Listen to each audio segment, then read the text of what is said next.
Welcome to ज्ञान में classes. मैं राहुल आपका स्वागत करता हूं एक बार फिर से। आज की जो टॉपिक है वो है इंडस्ट्री। आज हम इंडस्ट्री के बारे में पढ़ेंगे। इंडस्ट्री टॉपिक बहुत ही इंपॉर्टेंट टॉपिक है। ऐसे तो सारे टॉपिक को ही मैं बोलता हूँ सारी इंपॉर्टेंट ही है। रियली बात यही है कि सारी इंपॉर्टेंट ही है। Industry it refers to economic activity that is concerned with production of goods, extraction of minerals और the provisions of services. Okay, ये समझते हैं इसका मतलब। इंडस्ट्री क्या है? ये इकोनॉमिक एक्टिविटी से रिलेटेड है। इंडस्ट्री क्या है? इकोनॉमिक एक्टिविटी से रिलेटेड है जो प्रोडक्शन ऑफ गुड्स, जो किससे संबंधित है? वो वैसी इकोनॉमिक एक्टिविटी जिसमें हम लोग क्या बनाते हैं? गुड्स बनाते हैं। गुड्स यानी सामान। एक्सट्रैक्शन ऑफ मिनरल्स, मिनरल्स को निकालते हैं। मिनरल्स आपको पता ही है। Provisions of services, services provide करवाते हैं। एग्जाम्पल के तौर पे यहाँ पे देखिए क्या है, आयरन एंड स्टील इंडस्ट्री। ये क्या करता है? ये प्रोडक्शन ऑफ गुड्स बनाता है। ठीक है। कोल माइनिंग इंडस्ट्री, यहाँ से क्या एक्सट्रैक्शन होता है? कोल का एक्सट्रैक्शन होता है। टूरिज्म इंडस्ट्री, ये क्या करता है? टूरिज्म का सर्विस प्रोवाइड करवाता है। ठीक है। तो इस तरह हमने क्या देखा कि इंडस्ट्री तीन तरह के काम करती है: production of goods, extraction of minerals and provision of services. और याद रखना, जब हम सेकेंडरी एक्टिविटी करते हैं, सेकेंडरी एक्टिविटीज़ का मतलब क्या हुआ? मैन्युफैक्चरिंग। तो जो रॉ मटेरियल है वो ज़्यादा मोर वैल्यू हो जाता है। प्रोडक्ट जो रॉ मटेरियल से जो प्रोडक्ट बनता है वो ज़्यादा वैल्यूएबल हो जाता है। तो सेकेंडरी एक्टिविटीज़ इकोनॉमिक एक्टिविटीज़ तीन तरह की होती है। मैंने आपको पिछले क्लास में भी पढ़ाया था। कौन कौन से होती है फिर से देख लेते हैं ताकि आपको याद हो जाए। एक होता है प्राइमरी एक्टिविटीज़, क्या, और उसके बाद होता है सेकेंडरी एक्टिविटीज़ और टर्सरी एक्टिविटीज़। प्राइमरी एक्टिविटीज़ में क्या होता है? या तो एक्सट्रैक्शन होता है या प्रोडक्शन होता है, लेकिन किससे? नेचुरल रिसोर्सेज पे, जैसे एग्रीकल्चर हो गया, फिशिंग हो गया या फिर माइनिंग हो गया। ये सब क्या है? प्राइमरी एक्टिविटीज़ है। सेकेंडरी एक्टिविटीज़ क्या होता है? ये मैन्युफैक्चरिंग से रिलेटेड काम होता है। ठीक है। जैसे हमने स्टील इंडस्ट्री में बहुत सारे यूटेंसिल बना रहे हैं, वो क्या है? स्टील से बन रहा है, आयरन से बन रहा है। वो है क्या आपका? वो सेकेंडरी एक्टिविटी, मैन्युफैक्चरिंग का काम हो रहा है। टर्सरी एक्टिविटीज़ में क्या होता है? सर्विस प्रोवाइड की जाती है, जैसे ट्रांसपोर्टेशन हो गया, स्कूल हो गया, बैंकिंग हो गया, इंश्योरेंस हो गया, एडवर्टाइजमेंट हो गया। ये सब क्या है? ये है टर्सरी एक्टिविटीज़। Thank you. अब आगे देखते हैं लोग। इंडस्ट्री जो होता है वो उसका क्लासिफिकेशन कैसे हुआ है, कितने वर्गों में बांटा गया है, कैसे बांटा गया है? तो इंडस्ट्री का क्लासिफिकेशन अलग अलग बांटा गया, अलग अलग बेसिस पे। जैसे अगर रॉ मटेरियल की बेसिस पे कभी बांटा गया है तो फिर साइज़, फिर ऑनरशिप। अब एक एक करके देखते हैं। On the basis of raw material, किसके बेसिस पे? रॉ मटेरियल के बेसिस पे। रॉ मटेरियल क्या होता है? कोई किसी भी इंडस्ट्री को रन करने के लिए जो बेसिक चीज़ों की ज़रूरत होती है। जैसे हमने यूटेंसिल्स का हमने इंडस्ट्री लगा के रखा है, तो हमें यूटेंसिल बनाने के लिए आयरन या स्टील की ज़रूरत होगी, तो वो उसका रॉ मटेरियल हो गया। ठीक है। तो जो रॉ मटेरियल है उसके ऊपर इंडस्ट्री को कितने भागों में बांटा गया है? चार। क्लासिफाइड किया गया चार भागों में। देखिए कौन कौन सा। तो एक है agro based industry, mineral based industry, marine based industry, forest based industry. अब एक एक करके समझते हैं। एग्रो बेस्ड इंडस्ट्री क्या? They use plant and animal based product as their raw material. Agro based में किसका किसका यूज़ होता है? या एनिमल या प्लांट से रिलेटेड चीज़ों का यूज़ किया जाता है एज ए रॉ मटेरियल, तो वो हो गया एग्रो बेस्ड इंडस्ट्री। फिर हो गया मिनरल बेस्ड इंडस्ट्री। इसमें हम क्या करते हैं? इसमें हम मिनरल ओर को यूज़ करते हैं as a their raw material. जैसे आयरन का ओर यूज़ करके हमने वहाँ पे आयरन बनाया, और इससे जो बनेगा वो यानी मिनरल से रिलेटेड जो भी इंडस्ट्री होगा वो होगा मिनरल बेस्ड इंडस्ट्री। ओके।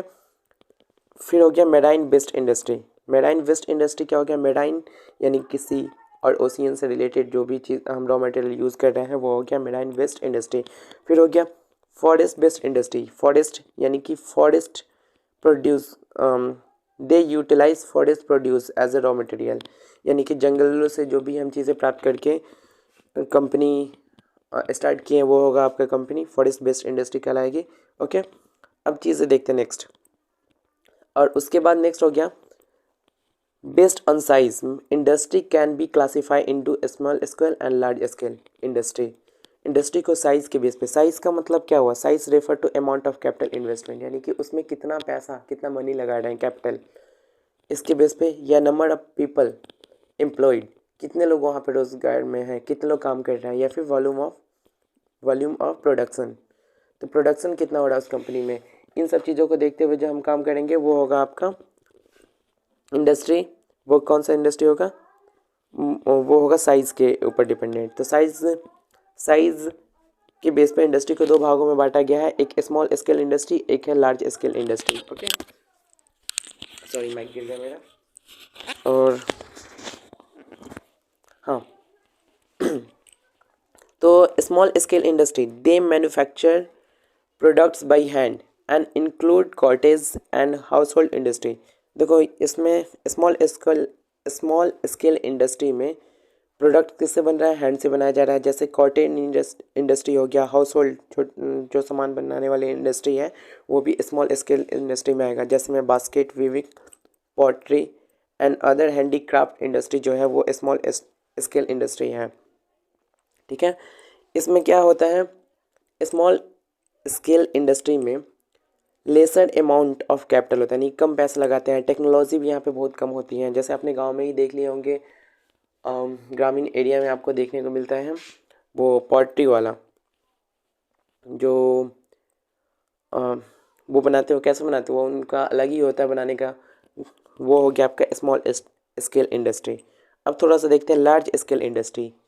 नाम से ही पता चल गया, इसमें कैपिटल भी ज़्यादा होगा।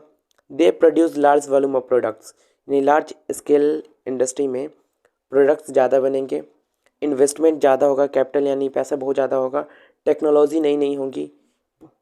ठीक है, लार्ज स्केल इंडस्ट्रीज़ में जैसे में हो गया ऑटोमोबाइल्स कम जो इंडस्ट्री हो गया, हेवी मशीनरी वाली इंडस्ट्री हो गया, ये सब कौन किस में आएंगे, लार्ज स्केल इंडस्ट्री में। ओके, नेक्स्ट चीज़ देखते हैं आप।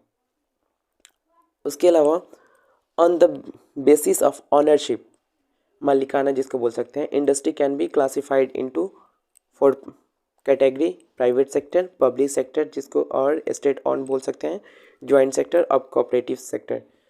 तो ऑनरशिप के बेस पे इंडस्ट्री को कितने भागों में बनाया गया है, 4, प्राइवेट सेक्टर, पब्लिक सेक्टर और स्टेट ऑन, ज्वाइंट सेक्टर और कोऑपरेटिव सेक्टर। ओके, अब देखते हैं प्राइवेट सेक्टर इंडस्ट्री क्या होता है।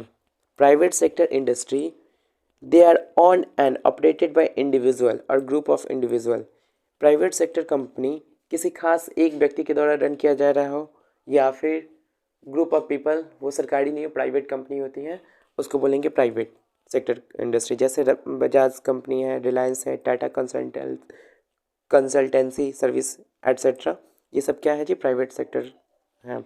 इसके अलावा हो गया public sector industry, they are owned and operated by the government. Public sector industry किसको बोलेंगे, जो सरकार जिसको चलाती हो, जैसे Hindustan aeronautics limited, steel authority of India limited, ये सब क्या है, सरकार जिस कंपनी को चलाती हो इंडस्ट्री को, वो हो गया पब्लिक, जिसको एक इंडिविजुअल व्यक्ति के द्वारा चलाया जा रहा है या फिर group of individuals known as private sector industry. फिर हो गया जॉइंट सेक्टर इंडस्ट्रीज।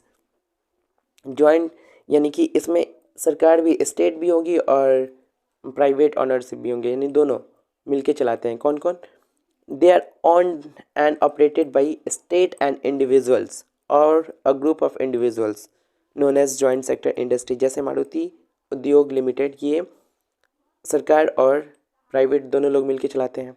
ठीक है, एक लास्ट हो गया आपका क्या, cooperative sector industry.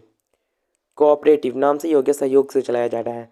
This industry are owned and operated by the producers के द्वारा, जो और suppliers of raw material, workers, सब लोग मिलके साथ काम कर रहे हैं, तो उस कंपनी को बोलेंगे कोऑपरेटिव सेक्टर इंडस्ट्री, क्योंकि सबका इसका एक कोई मालिक खास नहीं है, सब लोग मिलके काम कर रहे हैं। जैसे आनंद मिल्क यूनियन लिमिटेड, सुधा डेयरी, ये सब क्या है, कोऑपरेटिव सेक्टर इंडस्ट्री है। तो हमने इंडस्ट्री के बारे में देखा, इंडस्ट्री को अलग अलग कैटेगराइज किया गया है, डिपेंड करता है कि कैसे। फिर से देख लेता हूँ, बता देता हूँ एक बार। इंडस्ट्री को हमने बताया कि रॉ मटेरियल के बेस पे,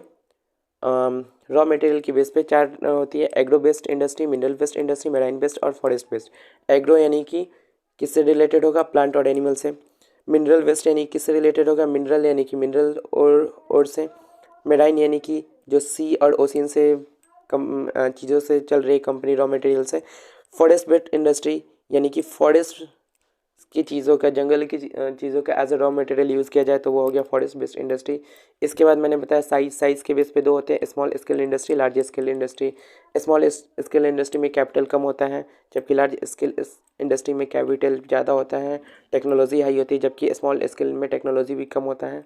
इसके बाद मैंने बता दिया आपको क्या कि ऑनरशिप के बेस पे प्राइवेट सेक्टर, पब्लिक सेक्टर और state on joint sector cooperative. Private यानी किसी खास लोगों के द्वारा, जैसे में रिलायंस हो गया, बजाज हो गया। पब्लिक यानी सरकार जिसको चलाती हो। जॉइंट यानी कि सरकार और प्राइवेट दोनों लोग मिलके चलाते हैं।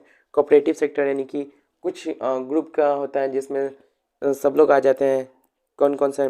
तो इसमें आ गया आपके कोऑपरेटिव में suppliers of raw material, worker, ये दोनों मिलके साथ चलाते हैं, जैसे आनंद मिल्क यूनियन लिमिटेड, सुधा डेयरी।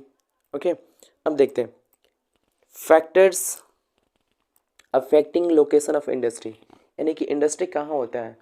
ये चीज़ ज़रूरी है जानना। क्यों? क्योंकि हम अक्सर सोचते हैं कि हमारे बिहार में भी इंडस्ट्री होगी, जैसे एक एक इंडस्ट्री है तो अच्छी, एक नहीं बहुत सारी इंडस्ट्री है, होनी चाहिए। लेकिन दिक्कत है कि हमारे यहाँ पे इंडस्ट्री नहीं है ज़्यादा, तभी हमारे बिहार के लोग अलग अलग स्टेट में जाते हैं। तो इंडस्ट्री होने के लिए क्या क्या चीज़ होनी चाहिए? जब इंडस्ट्री हो तो सबसे इम्पोर्टेंट चीज़ है ट्रांसपोर्टेशन, लैंड, वाटर होना चाहिए वहाँ पे, पावर सप्लाई होना चाहिए, रॉ मटेरियल इजीली मिल जाए, लेबर मिल जाए, मज़दूर मिलेंगे नहीं तो कैसे होगा, और कैपिटल भी तो चाहिए इंडस्ट्री चालू करने के लिए, फिर मार्केट भी मिलना चाहिए, तब जाके वहाँ पे इंडस्ट्री इजली आएगी। तो इंडस्ट्री होने के लिए इन सब चीज़ों का होना चाहिए। और जब इंडस्ट्रियलाइजेशन होगा तो वहाँ पे ऑटोमेटिक ही डेवलपमेंट हो जाएगा, वहाँ पे टाउन सिटीज़ बहुत सारे बनने स्टार्ट हो जाएंगे। तो इंडस्ट्रियलाइजेशन बहुत ही इंपॉर्टेंट है अगर किसी जगह को डेवलप करना है तो। और इंडस्ट्रियलाइजेशन तब होगा जब वहाँ पे ट्रांसपोर्टेशन अच्छा होगा, लैंड ईज़िली मिल जाएगा, पावर सप्लाई अच्छा होगा, रॉ मटेरियल ईज़िली मिल जाए, लेबर मिल जाए, कैपिटल मिल जाए, मार्केट अच्छा हो। और साथ साथ में सरकार इंडस्ट्री अपने एरिया में लाने के लिए इंसेंटिव देती है, किसी खास प्रकार की छूट देती है कि आप आइए हमारे यहाँ पे कंपनी को ओपन कीजिए, इसके लिए हम आपको ये सब्सिडी दे रहे हैं, छूट दे रहे हैं, इंसेंटिव देती है कई तरह। जैसे लैंड को इसलिए उनको लैंड प्रोवाइड करवा दे, ट्रांसपोर्टेशन में थोड़ी सी कुछ कटौती दे दे, टैक्स में भी कुछ सब्सिडीज़ दे दे।